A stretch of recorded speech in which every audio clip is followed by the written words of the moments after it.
Pemirsa, puluhan ribu pengunjung memadati Taman Marga Satwa Ragunan, Jakarta Selatan. Ya, di momen libur panjang perayaan Waisak kali ini, pengunjung meningkat signifikan hingga 3 kali lipat dibandingkan dengan hari biasa.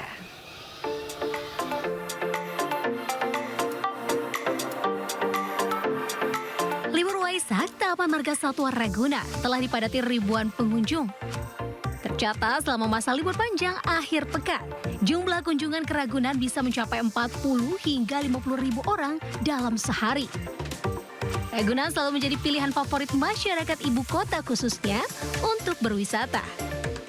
Selain harga tiket yang terbilang murah, yakni hanya Rp3.000 untuk anak-anak dan Rp4.000 untuk dewasa, membuat pengunjung berbondong-bondong untuk menghabiskan waktu liburan wisata edukatif di kebun binatang ini. Dekat dari rumah. Kalau buat anak-anak edukasinya bagus kan Kak, gitu, murah juga.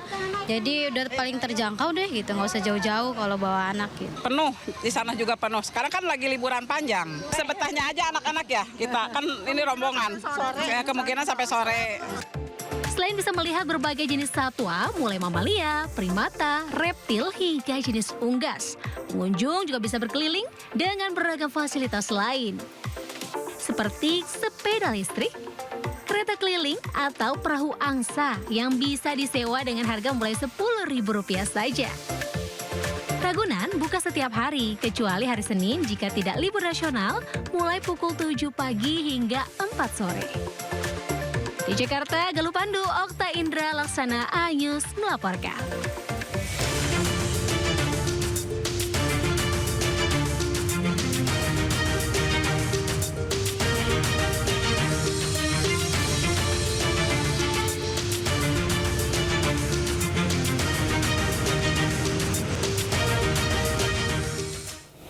Pemirsa, hari ini sebagian warga Jakarta masih mengisi libur panjang Waisak. Dan saatnya kita simak pantauan arus lalu lintas. Kami telah terhubung dengan Brigadir Tresinda dari NTMC Polri yang kini berada di kawasan Ragunan, Jakarta Selatan. Ya, halo selamat pagi Brigadir Tresinda. Mungkin Anda sekalian liburan ya, tapi bagaimana nih arus lalu lintas dari tempat Anda melapor di Ragunan?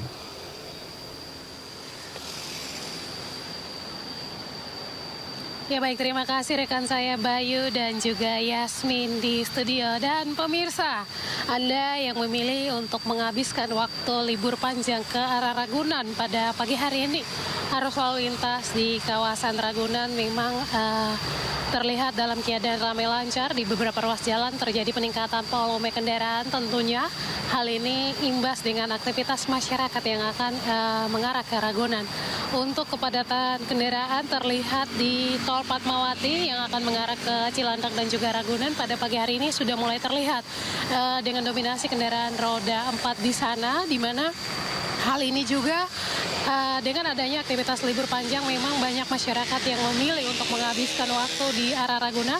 Hal ini bisa kita lihat dengan antusias masyarakat pada pagi hari ini yang keluar melalui gerbang Tol Fatmawati mengarah ke arah Ragunan. Kemudian untuk kendaraan yang akan mengarah ke Pasar Minggu pada pagi hari ini masih dalam keadaan ramai dan lancar. Perkiraan kami peningkatan volume kendaraan ke arah Pasar Minggu ini akan terjadi pada arus balik di sore hari nanti.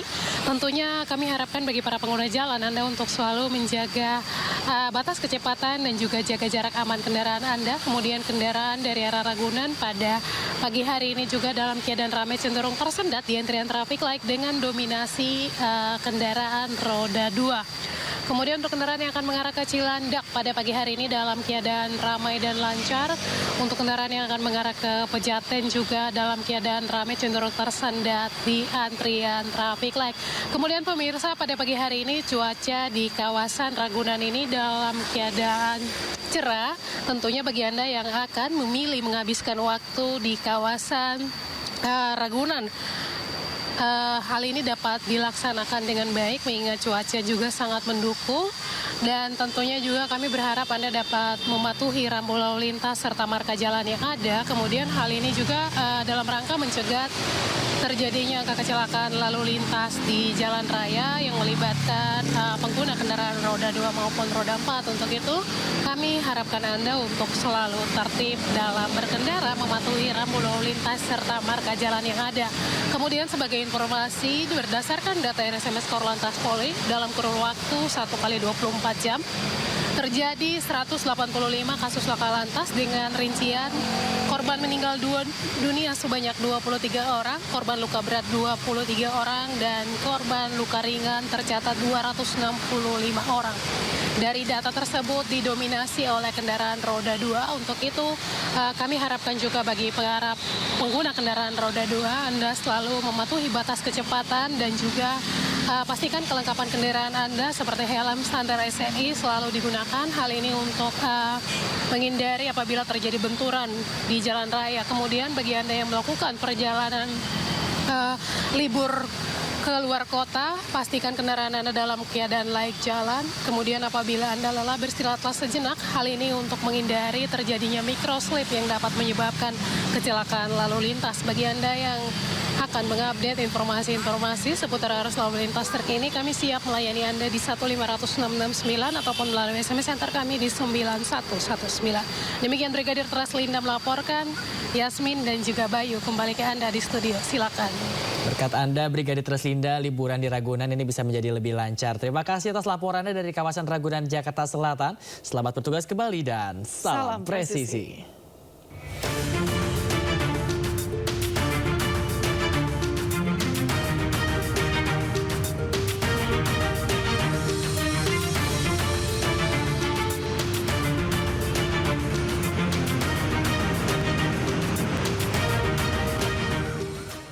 Pemirsa, Kementerian Luar Negeri memulangkan jenazah warga negara Indonesia korban online scam Kamboja. Setibanya di tanah air, jenazah korban langsung dibawa ke kampung halamannya di Banyuwangi, Jawa Timur.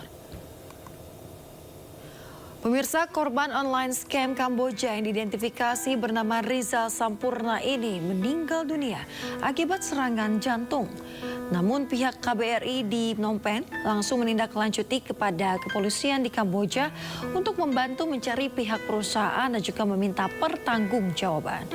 Setelah ditemukan, pihak perusahaan yang membiayai pemulangan jenazah Rizal Sampurna dibantu pihak KBRI dan Kementerian Luar Negeri. Setibanya di Banyuwangi, perwakilan Kementerian Luar Negeri menyerahkan kepada pihak keluarga.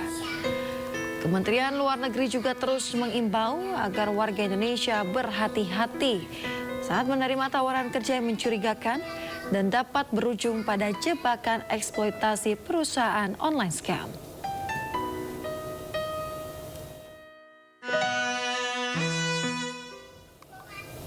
Pemirsa, pemerintah akan menindak tegas premanisme berkedok ormas yang kerap meresahkan dan mengganggu iklim investasi. Ya, pemerintah membentuk Satgas Terpadu Operasi Penanganan Premanisme dan Ormas Meresahkan.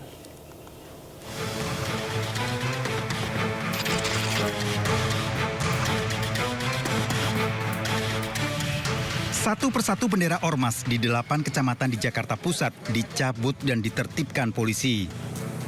Seratusan bendera-bendera ormas ini terpasang di pagar pembatas jalan, pohon, halte bus, hingga jembatan penyeberangan orang. Penertiban bagian dari Operasi Berantas Jaya 2025 untuk memberantas premanisme berkedok ormas. Sebelumnya sejumlah aksi premanisme berkedok ormas meresahkan warga. Pada 5 Mei, Satreskrim Polres Pandeglang menangkap 5 pelaku pencurian kendaraan, 2 diantaranya merupakan anggota ormas. Sementara viral di media sosial, video ekspansi sebuah ormas ke Pulau Bali ditolak pecalang yang merupakan aparat keamanan adat Bali. Penolakan didasarkan kekhawatiran akan mengganggu tatanan kehidupan masyarakat Bali dan pecalang selama ini sudah berjalan efektif dengan dukungan desa adat. Bahkan pertengahan Januari, bentrok antara ormas di Blora, Jawa Tengah sempat membuat warga resah. Mencegah aksi premanisme berkedok ormas yang dinilai meresahkan, pemerintah membentuk Satgas Terpadu Operasi Penanganan Premanisme dan Ormas. Terlebih sudah ada keluhan terganggunya iklim usaha dan investasi. Di antaranya kan mengenai penegakan aturan-aturan yang sudah ada ya. Sebetulnya dalam aturan-aturan itu mengenai keormasan, kan ada yang badan hukum, ada yang terdaftar, ada yang tidak terdaftar. Nah, kalau yang badan hukum terdaftar itu yang melakukan penindakan adalah kalau ada terjadi pelanggaran hukum, itu adalah dari Kementerian Hukum. Presiden telah memerintahkan aparat untuk menindak tegas aksi premanisme berkedok ormas. Ya mudah-mudahan dengan kita sudah melakukan action ini tidak ada orang yang mencoba mencari panggung, kemudian mencoba membuat keonaran dengan atribut ormas. Aksi premanisme dinilai menjadi hambatan serius bagi target pembangunan yang telah digariskan Presiden Prabowo. Tim Liputan iNews melaporkan.